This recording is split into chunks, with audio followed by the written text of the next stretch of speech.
Estas crónicas han sido posibles gracias a mis mecenas de Patreon. Si quieres unirte a la comunidad, tienes los enlaces en la descripción. Gracias por vuestro apoyo. Ahí ya, viajeras y viajeros de los 7 reinos. Hoy continuamos con el ciclo de crónicas sobre la historia de Poniente. Concretamente profundizaremos en el reinado del primer Targaryen que se sentó en el trono de hierro, Aegon el Conquistador.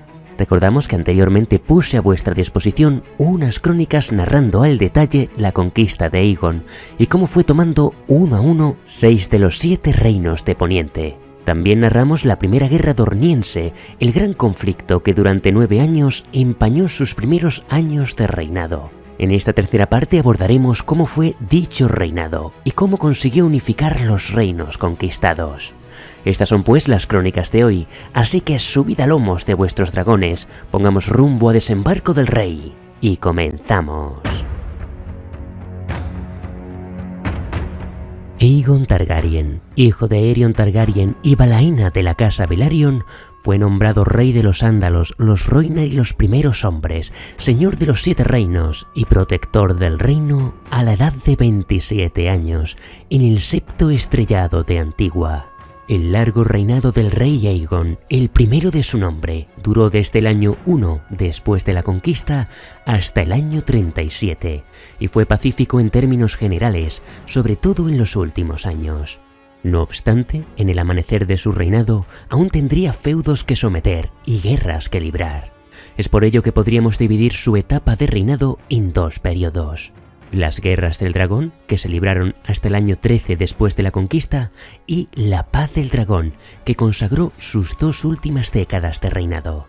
De modo que, en el año 1, tras su coronación, Aegon continuó con la reunificación de los 7 reinos, y esto implicaba someter a las casas que aún permanecían beligerantes. Aprovechando que la casa Arryn había perdido su flota, las islas conocidas como las 3 hermanas se declararon independientes, por lo que Aegon se vio obligado a intervenir.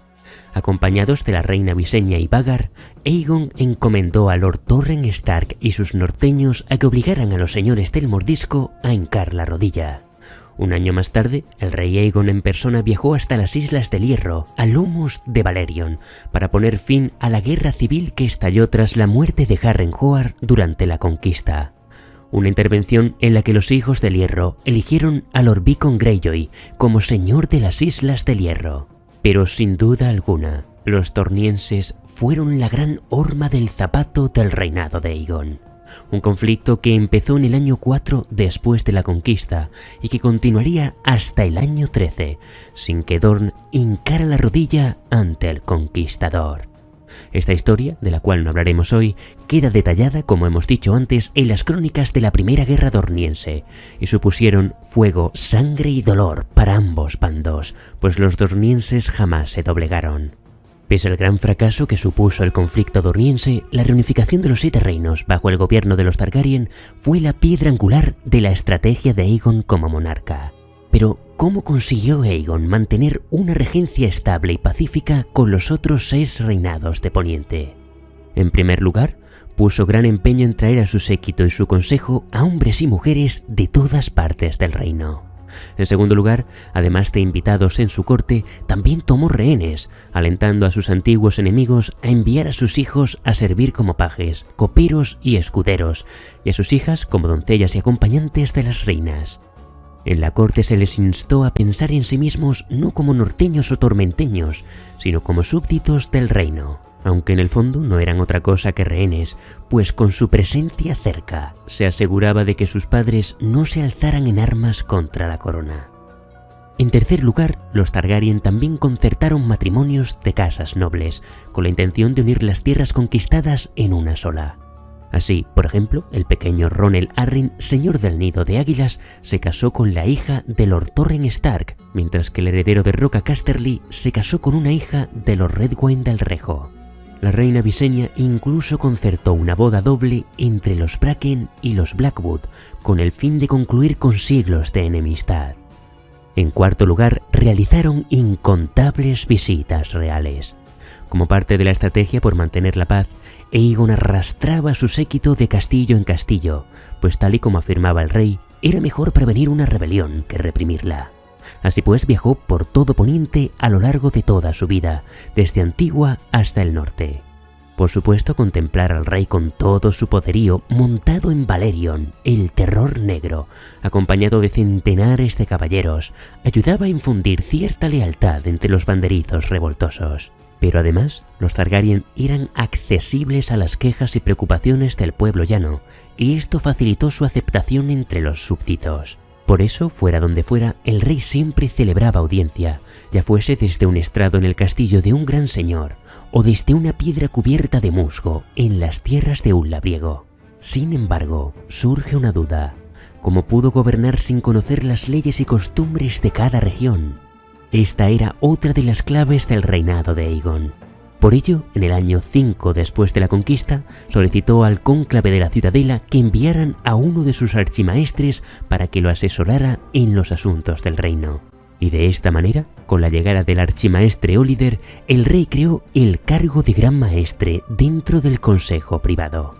De modo que en sus viajes siempre lo acompañaban 6 maestres para resolver las dudas sobre la historia, las leyes y las costumbres locales, así como consignar los decretos y dictámenes de su Alteza. Su idea era no interferir demasiado en las leyes y costumbres que habían regido cada región durante siglos. Las leyes de sucesión y herencia se mantuvieron, se consolidaron las estructuras feudales y los señores, grandes y pequeños, conservaron el fuero de disponer sobre la vida y suerte de sus aldeanos, así como el derecho de pernada allí donde existiera esa costumbre. Por supuesto, para consolidar toda esta estrategia, promulgó impuestos y tasas y se ganó a los hombres santos de la fe de los 7, que obviamente quedaron exentos de tributos. Pese a no ser un devoto, el primer rey Targaryen siempre procuró granjearse el apoyo de la fe y el septón supremo de Antigua. La avenencia entre la fe y el trono de hierro persistió durante todo el reinado de Aegon, pero la cuestión del matrimonio incestuoso se cocía a fuego lento bajo las cortesías. Pese a tener la fe de su lado, no era sencillo mantener a todas las casas de Poniente trabajando en una misma dirección. Por ello, para evitar conflictos entre vasallos, Aegon dictaminó que la ley suprema del reino será la paz del rey, y cualquier señor que fuera a la guerra sin su permiso sería considerado un rebelde y un enemigo al trono de hierro.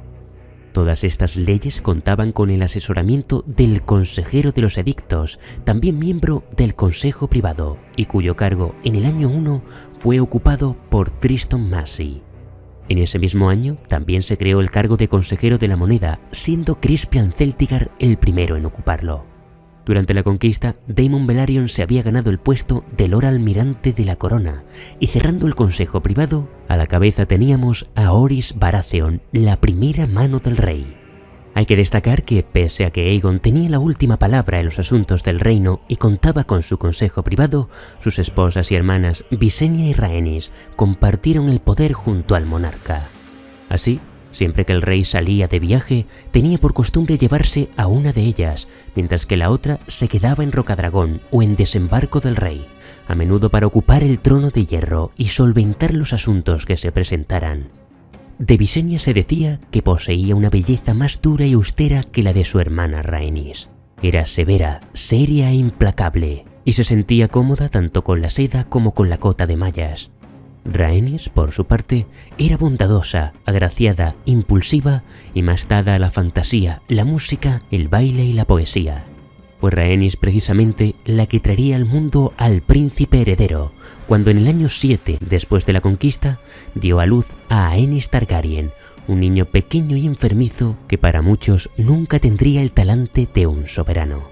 Trágica y amarga sería para el niño y el rey la pérdida de Rhaenys, cuando en el año 10 después de la conquista, la reina y su dragón Meraxes cayeron desde el cielo de Sotoinferno, abatidos durante la primera guerra dorniense.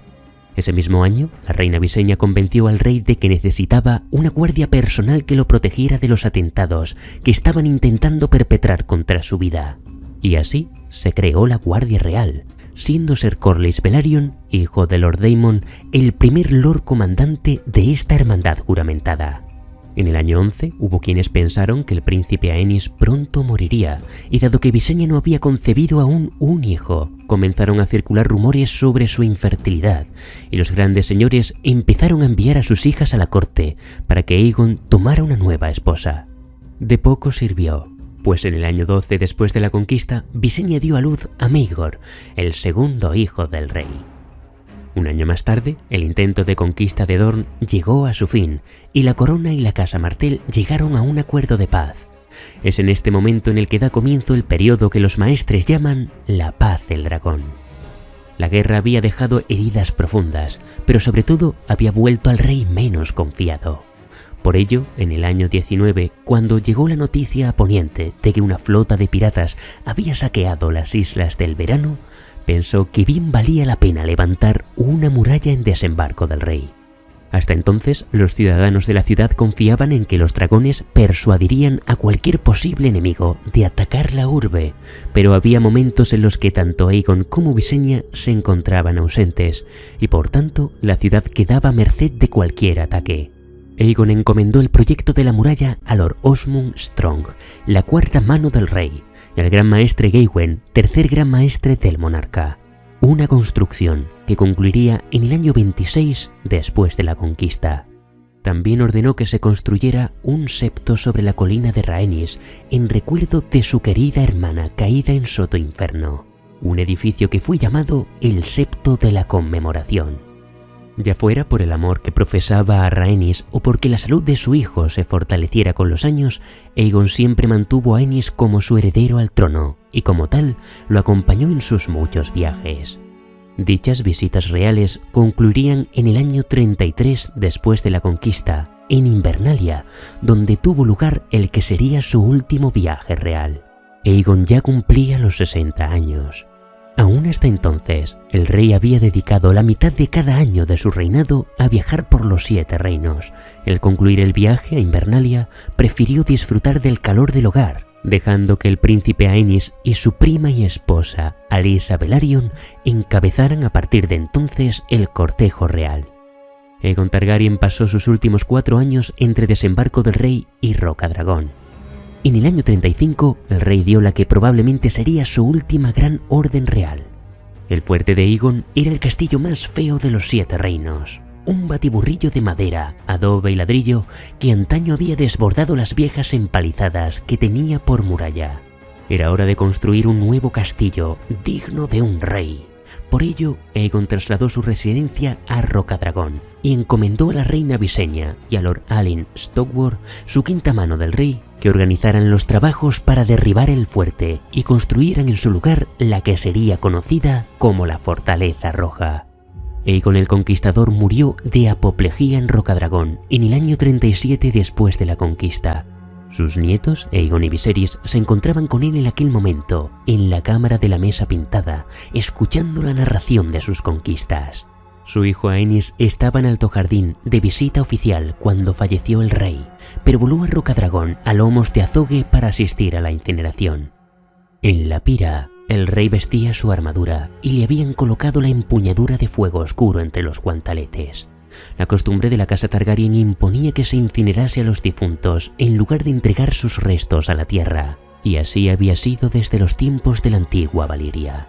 Las llamas de Vhagar encendieron la pira y Fuego Oscuro quedó rodeada de llamas junto al rey, aunque bien es sabido que no hay fuego normal capaz de hacer mella en el acero valirio. Cuando el fuego se extinguió, Aenys se puso la corona de hierro y rubíes de su padre, y el gran maestre Gaiwen lo proclamó Aenys de la casa Targaryen, el primero de su nombre. Está escrito que ese mismo día, el rey Aenys entregó Fuego Oscuro a su hermano Maegor, y proclamó que reinarían juntos. Solo los dioses sabían entonces cuán desastroso sería el legado de los hijos del dragón. Y aquí concluye la historia de Aegon Targaryen, el primero de su nombre. Recordad que debajo en la descripción tenéis los enlaces al resto de crónicas sobre Aegon el Conquistador, así como de otros momentos históricos del mundo conocido de Canción de Hielo y Fuego. Gracias como siempre a mis mecenas de Patreon por hacer posible mi contenido. Y no lo olvides, si te gustan mis crónicas, dale a me gusta, compártelas en tus redes sociales y suscríbete al canal para que sigamos creciendo.